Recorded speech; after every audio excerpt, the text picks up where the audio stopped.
So, ayan mga boss, kamusta? Ayan, dito tayo sa labas mga boss. Medyo paambon na naman.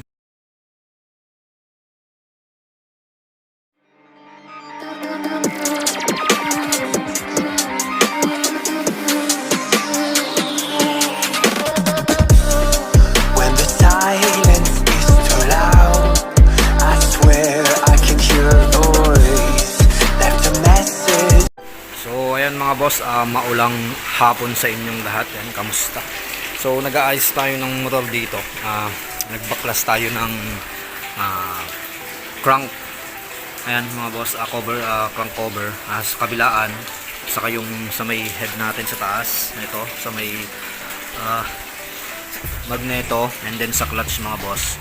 At saka yung cover sa taas nating cover. So, ito siya.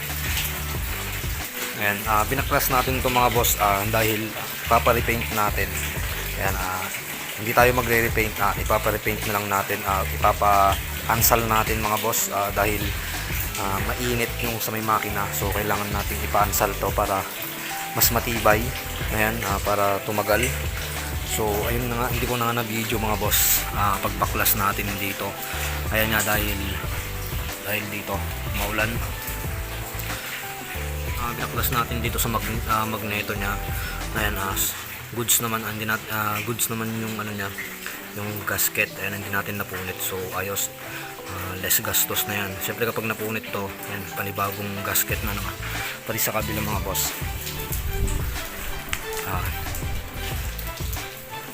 So ito, ayun, buo pa siya, walang punit. So hindi na natin kailangan tong palitan. Ayan. Sabihan na lang natin yung mag-paint na ingatan na lang yung gasket doon. So ayos. So ayun mga boss, update na lang pag natapos na. Siguro mga ilang araw, 3 days to 4 days siguro bago matapos. So ayan, pag natapos i-repaint mga boss, kabit natin. Ayan, siyempre tutuloy natin tong video na to. Ayan, para kapit natin. So hindi pa natin alam kung anong kulay, pero may naiisip na tayo na kulay sa crank. Ayan, sa crank cover natin. So update na lang. So kita-kits. One eternity later. So ayan mga boss, dumating na yung crank natin. Ayan, natapos na. So straight ansal to mga boss, ansal paint na black pearl gold mica.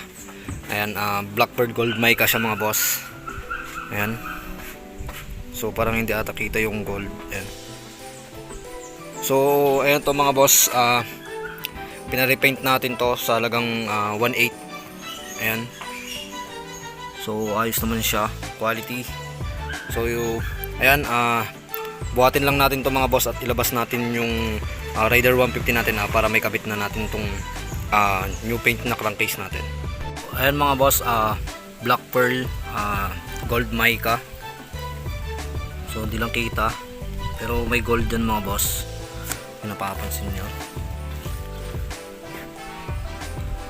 So ayan, hindi natin pinapunit yung hindi na natin sinira yung dating gasket nya. Ayan, para tipid tayo.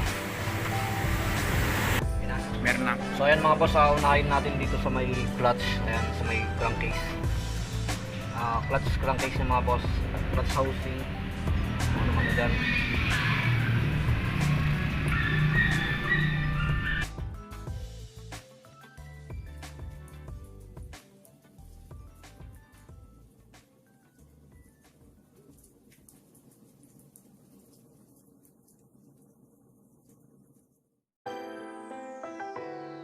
So ayan mga boss, nakikabit na natin. Tapos tornilyo na lang, higpitan na lang. So ito rin, nilagay na rin natin yung clutch arm.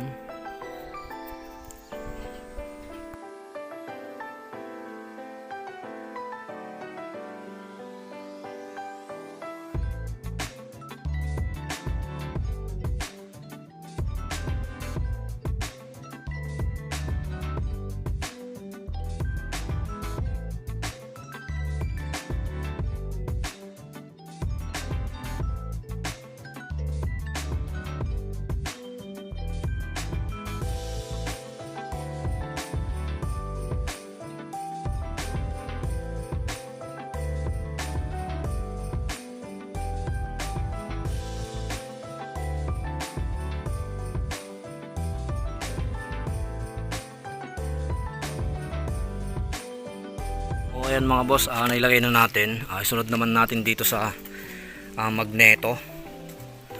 Ayan. Oh. Ano na yun, oh. Okay.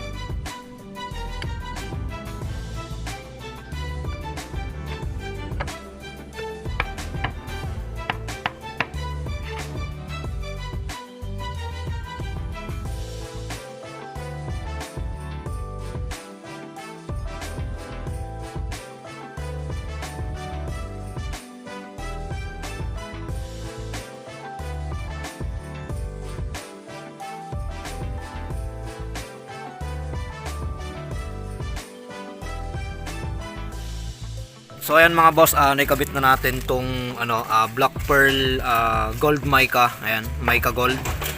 Ayan, hindi lang kita mga boss dahil makulimlim na kasi. So hindi makita yung pagka gold niya, yung Mica Gold niya. Pero kapag may araw to mga boss. So ayan, kasama ko pala si Boss Graham. Ayan. So inilawan niya, ayan, ganyan yung itsura niya pag naaarawan o nasisinagan ng kung anumang ilaw diyan. So ayan, ganun din sa taas mga boss. So good, so hindi ko pa nilagay yung stock tappet natin mga boss dahil inaantay natin yung order natin na aircut, yung yayamanin. So ganyan muna at saka wala pang langis mga boss. So dito tayo sa magneto. So ayan siya mga boss. Ayan, kung nakikita nyo yung gold nya, ayan, ganyan siya pag nasisikatan ng araw or naiilawan. So ayos. So ayan mga boss, sa mga magtatanong pala, hindi natin to pina-repaint natin to, pinaansal natin para tumagal. Ayan, dahil yun din ang gusto ng may-ari, ansal. So ayan. So medyo kinain ng alikabok tong alaga natin dahil na-stock din habang inaantay natin yung crankcase kasi dati. Ayan, na-stock na alikabukan. So ayan, mga boss, sana gusto nyo tong video natin, pag-repaint ng crankcase, pina-repaint, pagkabit, and then update na lang siguro later soon, magtatanggal tayo ng starter. Ayan, para magmukhang talaga siyang legit na Gen 1 pero hindi naman legit, magmukha lang. So ayun.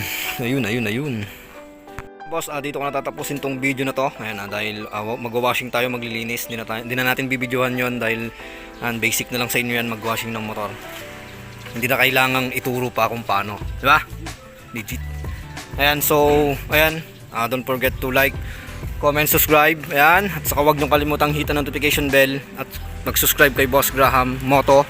Ayan, ride safe sa ating lahat. Whoop.